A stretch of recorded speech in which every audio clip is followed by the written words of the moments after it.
present here. First of all, I would like to thank the organizers for giving me an opportunity to speak on the topic fundamental equations governing the flow of viscous fluids. Before coming to the topic, let me explain some basic concepts of fluid mechanics. Now, what is fluid mechanics? It is the science which deals with the study of the behavior of fluids. The branches of fluid mechanics, there are three main branches. Fluid statics, it is the study of fluids at rest. Fluid dynamics, it is the study of the effect of forces on fluid motion. And fluid kinematics, it is the study of fluids in motion. You are seeing here the difference. देखो यहाँ fluid dynamics में क्या है? Here we study the effect of the forces on fluid motion. और यहाँ जो है fluid kinematics, here we study only the fluid motion. Now there are some faces who has worked on this fluid mechanics. You know Archimedes, he has given Archimedes principle. Next, Newton. In fluid mechanics, he gives the Newton's law of viscosity. Leibniz, team ही होना था. Bernoulli, Euler number he has given. Navier-Stokes, बहुत famous equations, Navier-Stokes equations. Renaud has given Renaud number. Prandtl number, Taylor number, और भी बहुत कुछ किया है, पर मैं brief में आपको बता रही हूँ. Now, let me explain brief history. I've told you here in the last slide that Archimedes has given Archimedes principle and Euler number, and Hermann Helmholtz has given laws of vortex motion. Now Newton's law of viscosity. Now I am taking, what is this fluid? It is a substance that flows. It is known as fluid. Now देखो fluid क्या है? कई बार concept होता है कि fluid जो है वो liquid ही दिखता है, पर नहीं, fluid में क्या है? Liquid और gases. Liquid जो है वो compressible fluid है, और ये जो है gases, ये क्या है? Incompressible.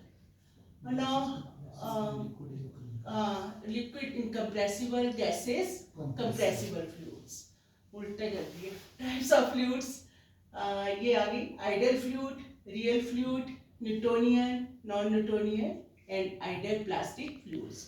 और भी बहुत सारी types हैं, but I have taken here only 5 types. Now ideal fluid जो है वो क्या है? Imaginary fluid.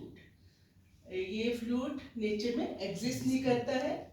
और रियल फ्लूइड और सारे फ्लूइड्स जिनमें क्या है? विस्कोसिटी, वो क्या है? Real fluids.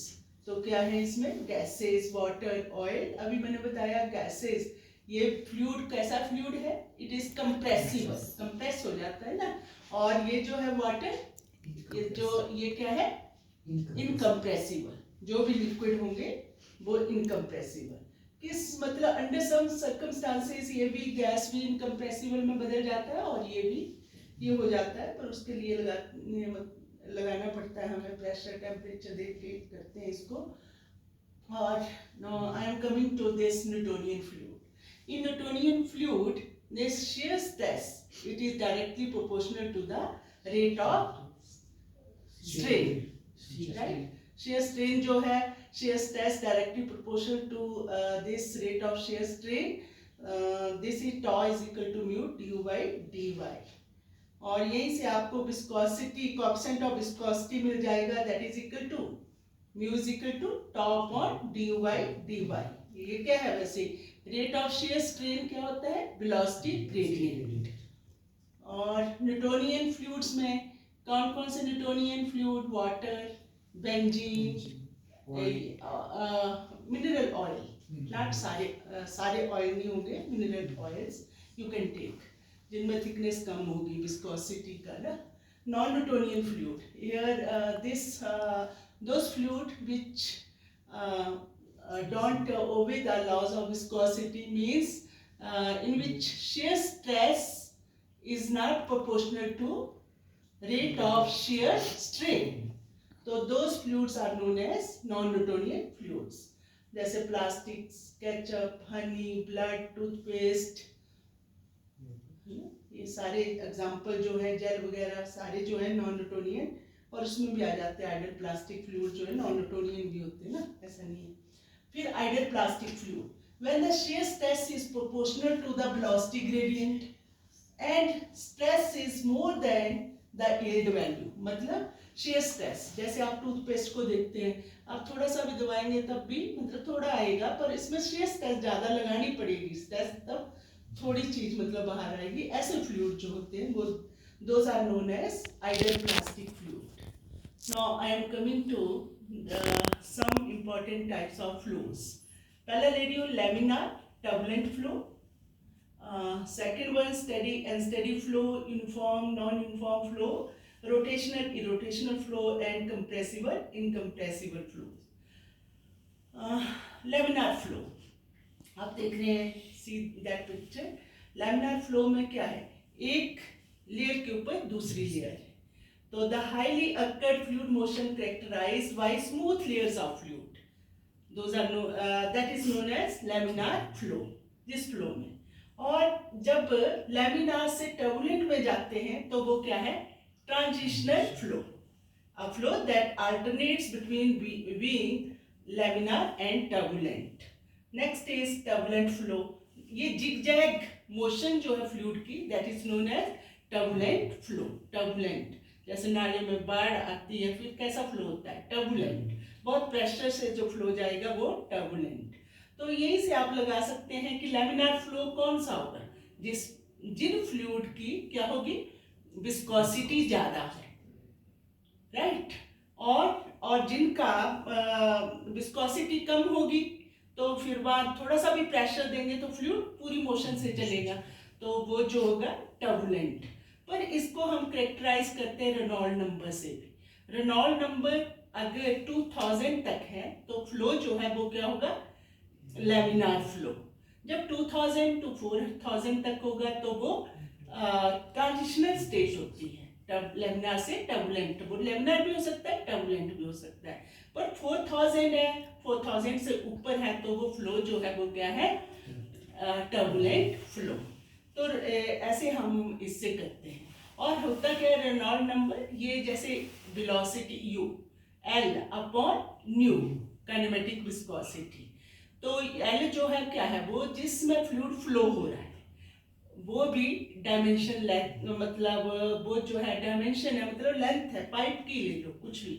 और कई बार हम डायामीटर भी लेते हैं, यूडी भी बोल देते हैं कि पाइप का मतलब डायामीटर पर भी क्या चीज हम ले रहे हैं, लेंथ वाइज ले रहे हैं, डायामीटर के हिसाब से ले रहे हैं, तो वो हम लिख देते हैं यू जो वेलोसिटी है फ्लूइड की, और न्यू जो है काइनेमेटिक विस्कोसिटी, वो क्या होती है, म्यू अपॉन रो, मतलब विस्कोसिटी से रिलेटेड है, ठीक है ना. तो यहीं से पता लग रहा है यू एल अपॉन न्यू.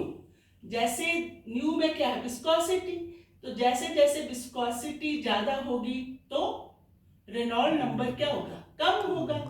और जब फ्लूइड में विस्कोसिटी ज्यादा होती है तो अब हनी को लो, वाटर को लो, तो हनी किस में ज्यादा विस्कोसिटी, हनी में. तो जैसे फैलाएंगे तो कौन चलेगा आराम से, हनी, तो वो लेयर में चलेगा, राइट.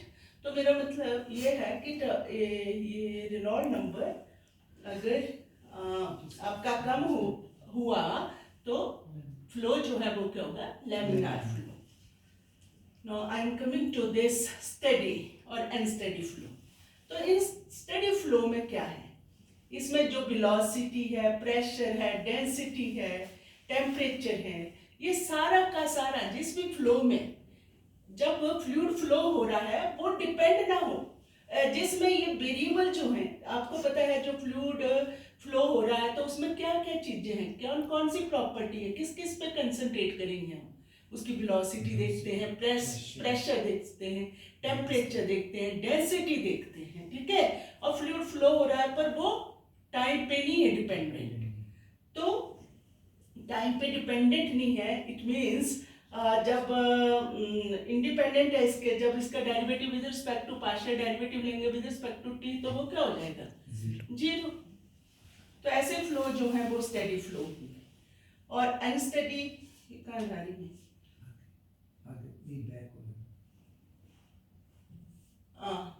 ये आ गया आपका unsteady flow. A flow is said to be unsteady flow if the various parameters like velocity, pressure, temperature and density are dependent on time, है ना? So or time or change with time, then these are not equal to zero. ना? Or uniform flow, a flow which the fluid particle possess equal velocity at each section of the channel or pipe, then flow is called uniform. Uniform मतलब जैसे pipe के अंदर flow ले लिया, फिर एक point पे देखा कि वेलोसिटी क्या है, मान लिया 5 सेंटीमीटर पर सेकेंड या 5 मीटर पर सेकेंड, दूसरे पॉइंट पे भी कितनी है 5 मीटर पर सेकेंड, कोई चेंज नहीं हो रही है किसी भी उस पे, तो वो फ्लो जो है वो क्या है? Uniform flow. और non uniform, a flow in which the fluid particle possesses different velocity at each section of the channel or pipe is called non-uniform flow. अब रोटेशनल दिख ही रहा rotational flow, a flow in which fluid particles go on rotating on their axis, which flow is said to be rotational flow.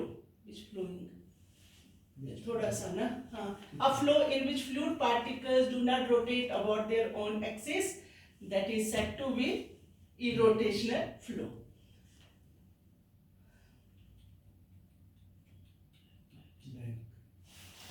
Back जा रही हूँ मैं, इधर भी बुरा आ रहा है, कहाँ से जाना?